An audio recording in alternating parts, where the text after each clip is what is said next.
എല്ലാ കൂട്ടുകാർക്കും നല്ലൊരു രാത്രി ആശംസിച്ചുകൊണ്ട് മാമ്പഴത്തിന്റെ പുതിയ വീഡിയോയിലേക്ക് സ്വാഗതം. ആദ്യമായി കാണുന്നവരാണെങ്കിൽ ചാനൽ ഇഷ്ടപ്പെട്ട ഒന്ന് സബ്സ്ക്രൈബ് ചെയ്യാൻ മറക്കരുതേ. അതോടൊപ്പം തന്നെ കണ്ടുകൊണ്ടിരിക്കുന്ന എല്ലാവരുടെ സപ്പോർട്ടിലായിരിക്കും തുടർന്നും പ്രതീക്ഷിച്ചുകൊണ്ട് നമുക്ക് നേരെ ആദർശിന്റെയും നയനയുടെയും നാളത്തെ നല്ലൊരു പ്രൊമോ വിശേഷം കണ്ടാലോ. അങ്ങനെ നാളത്തെ പ്രൊമോ വിശേഷം നമ്മൾ കാണുന്ന മൂർത്തി മുത്തശ്ശൻ അനാമികയുടെ അനിയുടെയും കാര്യത്തിന് വേണ്ടി പൂജാരിനെ വിളിച്ച് വീട്ടിലേക്ക് വരുത്തുന്നുണ്ട്. വീട്ടിലേക്ക് വിളിച്ചു വരുത്തി പൂജകളൊക്കെ ചെയ്യിക്കാൻ വേണ്ട. അപ്പൊ അവളുടെ കല്യാണത്തിന് കുറച്ച് തടസ്സങ്ങളൊക്കെ ഉണ്ടെന്ന് പറഞ്ഞു. അപ്പൊ അതിനെക്കുറിച്ചൊക്കെ ചോദിക്കാനും അപ്പൊ അതിന്റെ മുഹൂർത്തം കുറിപ്പിക്കാനും എല്ലാത്തിനും വേണ്ടിയിട്ടാണ് വിളിച്ചു വരുത്തുന്നത്. അങ്ങനെ രാവിലെ തന്നെ പൂജാരി വീട്ടിൽ വന്നു. പൂജാരി വീട്ടിൽ വന്ന് രണ്ടുപേരുടെയും കാര്യങ്ങളൊക്കെ നോക്കി പ്രശ്നം വെച്ചെല്ലാം നോക്കിക്കഴിഞ്ഞപ്പോ പൂജാരി പറഞ്ഞു കുറച്ച് തടസ്സങ്ങളൊക്കെ കാണുന്നുണ്ടെന്ന് പറയാ. എല്ലാം കേട്ട് കഴിഞ്ഞപ്പോ മൂർത്തി മുത്തച്ഛന് വല്ലാത്ത സങ്കടമായിപ്പോയി. പെട്ടെന്ന് ആദർശ് പറഞ്ഞു, അല്ല അതിന് പരിഹാരം നമുക്കുണ്ട്, പരിഹാരം ചെയ്യുവാണെങ്കിൽ വലിയ കുഴപ്പമില്ല എന്ന് പറയാം. പിന്നീട് പൂജാരി പരിഹാരം എന്തൊക്കെ ചെയ്യണം എന്നെല്ലാം പറഞ്ഞു കൊടുക്കുകയാണ്. അവസാനം ഒരു ചട്ടി എടുത്തിട്ട് അതിനകത്ത് കുറെ നവധാന്യങ്ങളൊക്കെ വിതറി എല്ലാം എന്നിട്ട് കാണിച്ചിട്ട് പറഞ്ഞു, ഇതിനകത്ത് ഞാൻ നവധാന്യങ്ങൾ വിതറിയിട്ടുണ്ട്. ഇതൊരു മുളപ്പാരിയാ.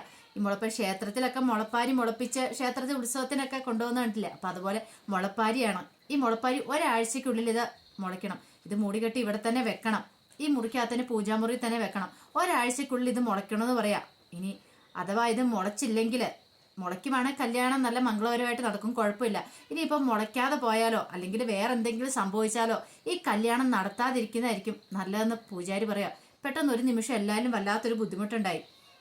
പിന്നെ ഈ മുളപ്പാരി മുളച്ചതിന് ശേഷം ഒരാഴ്ച കഴിഞ്ഞതിന് ശേഷം ഇത് ഒരു മഞ്ഞക്കര കെട്ടിയത് കുളത്തിലോ എവിടെയെങ്കിലും കൊണ്ടുപോയി ഒഴിക്കിയതിന് ശേഷം ബാക്കി കർമ്മങ്ങളൊക്കെ ചെയ്യാന്ന് പറയാണ്. കർമ്മങ്ങൾ ബാക്കി പരിഹാര ക്രിയകളൊക്കെ ചെയ്യാന്ന്. അപ്പൊ എല്ലാം കേട്ടുകഴിഞ്ഞപ്പോൾ നയന മനൂരി പ്രാർത്ഥിക്കുക, എൻ്റെ ഭഗവാനെ മുളപ്പാരിയൊക്കെ മുളയ്ക്കണ ഒരു തടസ്സം ഉണ്ടാവരുത് അനിയുടെ കല്യാണത്തിന്. കാരണം അനിയെ അത്രമാത്രം നയനെ സ്നേഹിക്കുന്നുണ്ട്. അതുപോലെ തന്നെ ആദർശം അങ്ങനെ പ്രാർത്ഥിക്കുന്നത്. എല്ലാവരുടെയും പ്രാർത്ഥന അതായിരുന്നു. പക്ഷെ ഈ സമയത്ത് ജലജയുടെ ഉള്ളിൽ എങ്ങനെ ഈ വിവാഹം മുടക്കാം, ഒരായുധം തന്നെ കിട്ടിയിട്ടുണ്ട്. എങ്ങനെ ഈ വിവാഹം മുടക്കണം, എങ്കിൽ മാത്രമേ രക്ഷയുള്ളൂ. അവൻ അങ്ങനെ ഇപ്പം അവളെ കല്യാണം കഴിക്കണ്ട. തൻ്റെ മോനേക്കാളും ഒരു കാരണവശാലും അവന് ഉയർന്നു വരണ്ട. അത് ആപത്താണ്, അബിക്ക് ആപത്താണ്. അനിയും കൂടി ഇനി കല്യാണം കഴിച്ചിട്ടുണ്ടെങ്കിൽ അവനിനിയിപ്പം കടയുടെ കുറെ 2-3 കടകളൊക്കെ അവനെ ഏൽപ്പിക്കും. അവനും വലിയ ആളാവും. പിന്നെ തൻ്റെ മോൻ മാത്രം വെറും സ്റ്റാഫായിട്ട് നിൽക്കും. അത് പാടില്ല. അങ്ങനെ മുളപ്പാരിയൊക്കെ സെറ്റ് ചെയ്ത് വെച്ച് പൂജാരി എല്ലാവരും പ്രാർത്ഥിക്കാൻ പറഞ്ഞ് എല്ലാവർക്കും ഇത് പ്രസാദം കൊടുക്കുകയാണ്. ഈ സമയത്ത് ജലജയുടെ കണ്ണിൽ നിൽക്കുന്ന ആ മുളപ്പാരിയിലേക്കായിരുന്നു. എങ്ങനെ വേണം ഇത്, എങ്ങനെയാലും ഇത് മുളയ്ക്കാതിരിക്കാൻ നോക്കണം. ഇത് കനക ശ്രദ്ധിക്കുന്നുണ്ടായിരുന്നു. ഇവളെന്തോ ഒരു നമ്പർ ഇടുന്നെന്ന് തോന്നേ. ഇവളുടെ മനസ്സിലെ വിചാരം ആർക്കും മനസ്സിലാവില്ലെന്ന. കനയ്ക്ക് അത് പെട്ടെന്ന് ക്യാച്ച് ചെയ്തു. കനയ്ക്ക് അറിയാലോ ജലജയുടെ കുതന്ത്ര ബുദ്ധി എത്രമാത്രമാണ്. ഒരാൾക്കൊരു നല്ലത് വരുന്ന കാണുന്ന ഇഷ്ടമില്ല. തനിക്കും തൻ്റെ മക്കൾക്ക് മാത്രം നല്ലത് വരാനായിട്ടാണ് ജലജ എപ്പോഴും പ്രാർത്ഥിക്കാറുള്ളൂ. ബാക്കി എല്ലാവരും നശിച്ചു പോകണമെന്ന് ആഗ്രഹിക്കുന്നത്. അങ്ങനെ ഒരു സ്വഭാവം അവരുടെ. അപ്പൊ കനയ്ക്ക് അത് പെട്ടെന്ന് മനസ്സിലാവുകയും ചെയ്തു. പിന്നീട് ഒന്നും അറിയത്തില്ലാതെ പറ്റില്ല ജലജ പിന്നെ അങ്ങോട്ട് കയറി പോവാണ്. ഈ സമയം അനി ആകെ പഴയ ടെൻഷനിലായിരുന്നു. ഭഗവാനെ കല്യാണമൊക്കെ അടുത്ത് വരുമോ, എന്ത് ചെയ്യണം എന്നറിയത്തില്ല.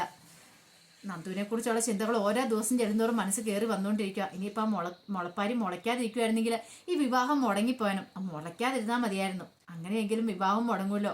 അങ്ങനെ കുറെ കാലം കഴിയുമ്പോൾ തനിക്ക് നന്ദുവിനെ സ്വന്തമാക്കാൻ പറ്റും. ആ ഒരു ചിന്തകളൊക്കെ അനിയുടെ ഉള്ളിൽ ഉണ്ടാകുന്നുണ്ട്. പിന്നീട് ഇനിയൊക്കെ ഇങ്ങനെ ചിന്തിക്കാൻ പാടില്ലാത്ത മുത്തശ്ശനൊന്നും ഒരിക്കലും സഹിക്കാൻ പറ്റില്ല. പക്ഷെ എന്ത് ചെയ്യാൻ പറ്റും, തൻ്റെ മനസ്സിലെ ആഗ്രഹങ്ങൾ അടക്കി വെക്കാൻ പറ്റുന്നില്ല. ആരോടും തുറന്നു പറയാനും പറ്റുന്നില്ല. നന്ദുവിനെ ഒന്ന് വിളിച്ച് കാര്യങ്ങളൊക്കെ പറഞ്ഞാലോ. ഒരു നിമിഷം അങ്ങനെ ആലോചിക്കുന്നുണ്ട്. ഇനിയിപ്പോൾ ക്ഷേത്രത്തിലേക്ക് പോകണം. ക്ഷേത്രത്തിലേക്ക് പോകുമ്പോൾ നന്ദുവിനോടും കൂടി ഒന്ന് വരാൻ പറഞ്ഞാലോ. അങ്ങനെയൊക്കെ ഓർത്ത് അനി നന്ദുവിനെ വിളിക്കുവാണ്. അനി നന്ദുവിനെ വിളിച്ചിട്ട് അനി കോൾ എടുത്തില്ല. ഇവളെന്നാ കോൾ എടുക്കാത്തെ? ഓ, തന്നോട് വിളിക്കില്ലെന്ന് പറഞ്ഞ അവൾക്ക് എന്തോ ഒരു കാര്യമായിട്ട് പ്രശ്നമുണ്ട്.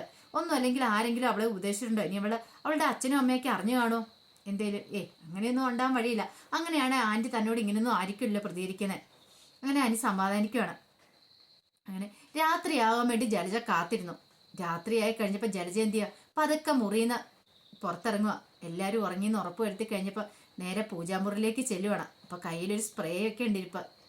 അപ്പം മുളപ്പാരി വെച്ചിരിക്കുന്ന ആ ഒരു പാത്രം എന്ന് പറഞ്ഞൊരു ഒരു ചട്ടിക്കകത്താണ് മുളപ്പാരി മുളപ്പിക്കാൻ വെച്ചേക്കുന്നത്. അങ്ങനെ ആ ചട്ടിക്ക് പതുക്കെ ചട്ടിയിൽ മൂടലൊക്കെ പോയി മാറ്റി കഴിഞ്ഞിട്ട് ഇനി ഒരിക്കലും ഈ മുളപ്പാരി മുളയ്ക്കരുത്. ഒരാഴ്ച കഴിഞ്ഞ് തുറന്നു പോയി കഴിയുമ്പോൾ ഇത് മൊത്തം നശിച്ചു പോയിരിക്കണം. അങ്ങനെ ഈ വിവാഹം മുടങ്ങും. അങ്ങനെ ആ ക്രൂരത ചെയ്യുവാണ്. ആ സ്പ്രേ അതിനകത്തേക്ക് ഒഴിച്ചിട്ട് അത് മൊത്തം സ്പ്രേ ചെയ്തിട്ട് അത് അതേപടി തന്നെ അടച്ചു വെക്കുവാണ്. ഇനി ഒരു കാരണവശാലും ഇന്ന് മുളയ്ക്കാൻ പോകുന്നില്ല, എൻ്റെ അടുത്താ കളി എന്നും പറഞ്ഞ് ജലജ ആരും വരുന്നുണ്ടോ നോക്കി. ആരും വരുന്നില്ലെന്ന് കണ്ട് നേരെ മുറിയിലേക്ക് പോവാണ്. പക്ഷേങ്കിൽ ഇതൊക്കെ കനയ്ക്ക് മനസ്സിലാവുന്നുണ്ട്. കനയ്ക്കറിയാൻ ജലജ എന്തെങ്കിലും ഇങ്ങനെ കുതന്ത്രങ്ങൾ ഒപ്പിക്കുമെന്ന്. അങ്ങനെ പിറ്റേ ദിവസം രാവിലെ ക്ഷേത്രത്തിലേക്ക് എല്ലാവരും പോകുന്നുണ്ട്. ക്ഷേത്രത്തിൽ പോയി തൊഴുത് ബാക്കി പരിഹാരക്രിയകളൊക്കെ ചെയ്യണം. കുറേ ഉണ്ട് പരിഹാരക്രിയകൾ. കുറേ ചെയ്താലോ അവരുടെ വിവാഹജീവിതം നന്നായിട്ട് മുന്നോട്ട് പോവാണെന്നാണ് പൂജാരി പറഞ്ഞിരിക്കുന്നത്. അപ്പോൾ അതിനുവേണ്ടി പോവാണ്. അങ്ങനെ പോകുന്ന വഴിക്ക് അവർ ക്ഷേത്രത്തിലേക്ക് നടക്കുന്ന സമയത്താണ് അവിടെ ഒരു വലിയ മാവ് നിൽക്കുന്നുണ്ട്. ഈ മാവ് കണ്ടതും നവ്യക്ക് മാങ്ങ തിന്നണമെന്നൊരു പൂതി. നവ്യ അബിയോട് പറഞ്ഞു, അബി എനിക്ക് ഒരു മാങ്ങ പറിച്ചു തരാൻ വേണം. അബി പിന്നെ എന്നെ കൊണ്ടും പറ്റത്തില്ല എന്ന് പറയണേ. അതെന്താ അബി ഇങ്ങനെ പറയണേ? എനിക്ക് മാങ്ങ തിന്നാൻ കൊതിയായിട്ടല്ലേ. പിന്നെ നിന്റെ ഒരു കൊതി ഇപ്പം അങ്ങനെ കൊതിക്കൊന്നും എന്നെ കൊണ്ട് പറ്റില്ല. ആ വീട്ടുകാരൻ കണ്ട എന്നെ ഓടിക്കുമെന്ന് പറയാം. അവസാനം അബിയോട് പറഞ്ഞു, ഒന്നൊരു കാര്യം ചെയ്യാം, ഞാൻ മുത്തശ്ശനോട് പറയട്ടെ. വേണ്ട വേണ്ട, നിനക്ക് വേണേ കടയിൽ നിന്ന് ഞാൻ മേടിച്ചു തരുവല്ലേ. വേണ്ട, എനിക്ക് കടയിൽ നിന്ന് വേണ്ട, കടയിൽ നിന്നുള്ളതെല്ലാം വലിയ വിഷമുള്ളതല്ലേ. ഒരു കാര്യം ചെയ്യും, ഇപ്പം എനിക്ക് ഇവിടുന്ന് പറിച്ചു തരാൻ പറയണം. അങ്ങനെ അവസാനം നിവൃത്തിയില്ലാതെ വന്നപ്പോൾ അബി പോയി മരത്തെ കയറുവാണ്. അവയെ കയറി കഴിഞ്ഞപ്പോൾ അതിൻ്റെ ഓണർ വന്നു. ഓണർ വന്നിട്ട് അബീനെ ചീത്ത പറയണം. എടാ കള്ളനല്ലേ, ആളില്ലാത്ത സമയം നോക്കി മാവെ കയറി മാങ്ങ മോഷ്ടിക്കുന്നവളെ കള്ളാന്ന് ചോദിച്ചുകൊണ്ട്. ഈ സമയം നവ്യ അവിടെ നിന്ന് എസ്കേപ്പായി. അപ്പം അബി പറഞ്ഞു, അതെ എൻ്റെ ഭാര്യ പ്രഗ്നൻ്റാ, അവൾക്ക് കൊടുക്കാണ്ടൊരു മാങ്ങ, ഇനി അത് പറഞ്ഞാൽ മതിയല്ലോ അങ്ങോട്ട്. അങ്ങനെ അവസാനം അബി അത്തേന്ന് ഇറങ്ങി കഴിഞ്ഞിട്ട് അബി പറഞ്ഞു, ചേട്ടാ എത്ര രൂപ വേണേലും തരാം, മനുഷ്യന് നാണം കെടുത്തരുതെന്ന് പറയാം. അങ്ങനെ പൈസയൊക്കെ കൊടുത്ത് അബി തടി വരുവാണ്. അങ്ങനെ ക്ഷേത്രത്തിലേക്ക് എല്ലാവരും വന്നു കഴിഞ്ഞപ്പം നവ്യേനെ മാത്രം കണ്ടില്ല. അപ്പൊ കനകൻ നയനോട് അല്ല നവ്യ എന്തെന്ന് ചോദിക്കുകയാണ്. അല്ല നവ്യേനെ കണ്ട നമ്മുടെ ഒപ്പം ഉണ്ടായിരുന്നില്ല, നവ്യേച്ചി ഉണ്ടായിരുന്നല്ലോ എന്ന് പറയാം. ഈ സമയത്ത് അങ്ങ് നവ്യ നടന്നു വന്നു. നവ്യയോട് ചോദിച്ചു, എവിടെ പോയതായിരുന്നു നവ്യേച്ചിന്ന് ചോദിക്കണം. അതെ എനിക്ക് വരുന്ന വഴിക്കും മാങ്ങ കണ്ടു, മാങ്ങ തിന്നാനൊരു പൂതി. അപ്പൊ അത് ഞാൻ അബിയോട് പറിക്കാൻ പറഞ്ഞു. അബിനെ ആ ഓണർ പിടിക്കുന്നുണ്ട്, ഞാൻ ഇങ്ങോട്ട് പോന്നേന്ന് പറയാം. മിക്കവാറും അബി ഇപ്പൊ തന്നെ വരുമായിരിക്കും എന്ന് പറയാണ്. ഈ സമയത്ത് അബി ഒരു മാങ്ങയൊക്കെ പിടിച്ചോണ്ട് അങ്ങ് വന്നത്. നവ്യ പറഞ്ഞു, എനിക്ക് ഈ മാങ്ങ വേണം ഇപ്പൊ തന്നെ. അപ്പം കന പറഞ്ഞു, വേണ്ട ഇപ്പോഴൊന്നും തിന്നണ്ട, ഇനിയേ ക്ഷേത്രത്തിൽ പോയി ഇറങ്ങിയിട്ട് കഴിച്ചാൽ മതി. അത് കവറിനകത്തേക്ക് വെക്കാൻ പറയണം.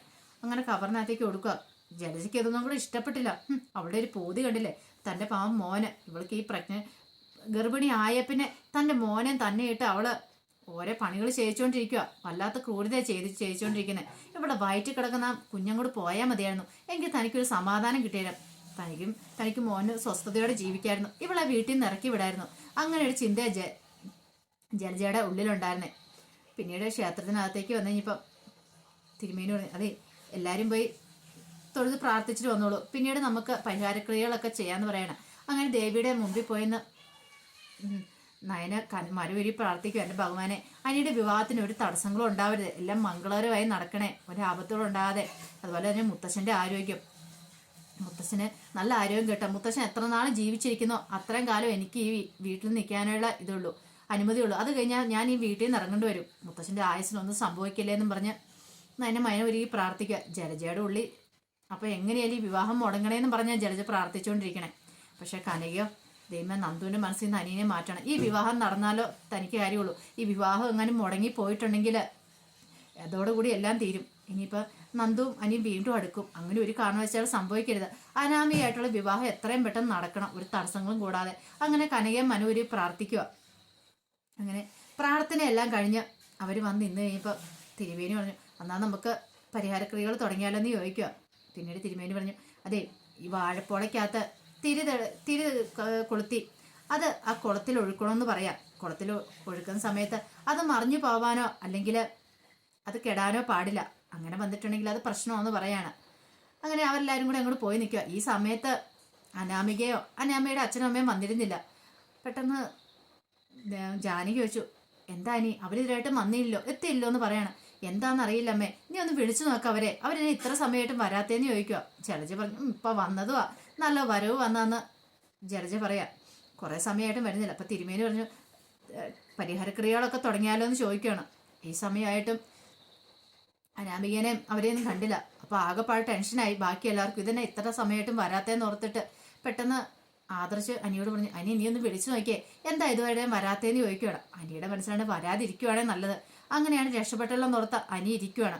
അപ്പം അതിൻ്റെ വിശേഷങ്ങളായി കണ്ട. അപ്പം ഇനിയിപ്പോൾ അവർ വരുവോ വരാതിരിക്കുവോ, ഇനിയിപ്പോൾ പരിഹാരക്രിയകളൊക്കെ മുടങ്ങുമോയെന്നറിയില്ല. അപ്പം അതിൻ്റെ വിശേഷങ്ങളൊക്കെ നമുക്ക് എല്ലാവർക്കും കാത്തിരിക്കാം കേട്ടോ. ഒരിക്കൽ കൂടി എല്ലാവർക്കും നല്ലൊരു രാത്രി ആശംസിച്ചു നിർത്തുന്നു. നന്ദി.